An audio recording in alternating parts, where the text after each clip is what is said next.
into the next discussion, which is that Ben Stokes called Jimmy Anderson the greatest fast bowler to ever play the game. Now, obviously, teammates want to pump up each other's tyres, but it sparked a little bit of debate amongst us this week, and it's not clear-cut fast bowlers who the GOAT is. It's not like Don Bradman, GOAT, Shane Warne, GOAT. You can't even... it's just Shane Warne. There's no other spinners. That's just the discussion. Legit legal spinners. Whoa. We've got the Saudis coming for us at the start of the show. That's all of Sri Lanka too. But it led us into a bit of discussion and who your fast bowling GOAT is and what's the criteria. Yep. So if it's longevity, obviously Jimmy Anderson most wickets, 690 wickets to play 183 Test matches as a fast bowler is obscene, and 26 is a pretty handy average. But my point was he's never done it against us. Not consistently. A few Ashes, he's had the better of us, but it's really been Stuart Broad that's been the real thorn in our side. And England play a fuckload of Test cricket as well. Correct. And not all of it's based on the Big Four, Big Five, whatever you want to call them.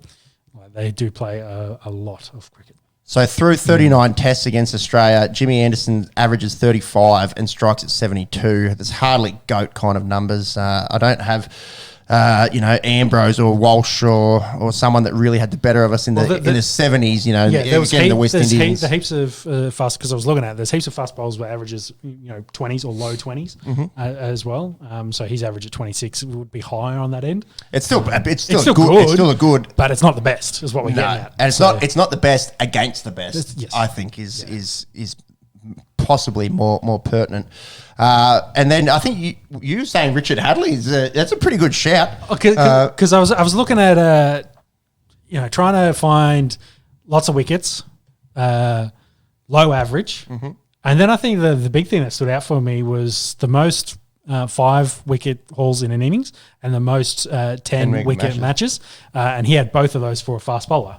It was the top, and he was the first fast bowler to 400 wickets as well, that I found out. So I was just like, that's pretty close up there, and his average of 22, also pretty fucking good. Strikes at 50. Yeah. So 431 Test wickets across the 17. Half the tests, isn't it? Less Jimmy than half. So had he been given the opportunity that a modern cricketer gets, that's right. He definitely would have been on track.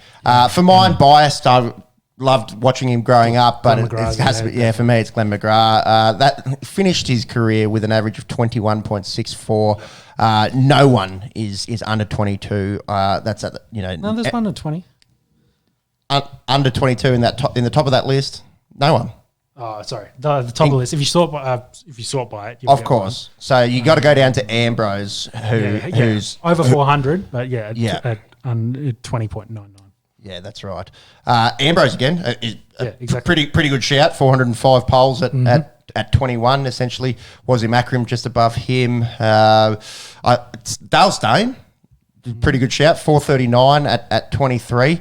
So I think it's not cut and dry. Obviously, we're biased. Obviously, Stokes is biased and wants to give his teammate a rap. I'd have Anderson in the top 10. I don't think he's in the top 5.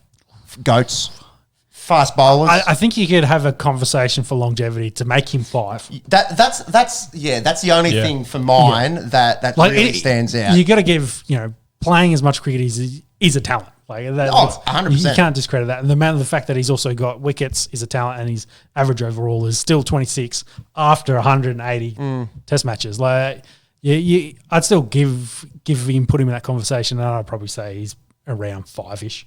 Look at that, Monks. This is good on House Stat. You can actually change the minimum there to how many wickets. So if you set it to 30 wickets, there's blokes from a century ago who are averaging like 11. But set it. What if you set it to 100? Well, that guy actually has 100. So if you set it to 100, Lohman, you got to go back to had 112 wickets in the 19th century. Sid Barnes, I think, in cricket chat is a bit of an immortal. But really for modern cricketers, you got to kind of go down to Alan Davidson or Malcolm Marshall. Modern as in post-World War two. Yeah, Malcolm Marshall and Ambrose. And then, if you talk to anyone sort of our dad's era, those West Indians of the 70s and 80s in Malcolm Marshall, Joel Garner, Michael Holding and the like, pretty good shouts. Alan Donald up there, very, very good South African. It's just, I think what we're getting at is it's really one of the only categories in cricket where there's no clear cut and dry number one. But I look at those right side ones and I look at the numbers there and I just see Hadley jumping out there for me in that space. So you're going Hadley, GOAT, fast bowler. Yep. I'm going McGrath. Monks, you got one? No. Dennis Lilly we haven't even mentioned either. So if you talk to any Aussies that were around in the 70s, he might have been the fastest bowler of all time. Well, that's Jeff Thompson you're thinking of. Oh, Jeff Thompson. Okay.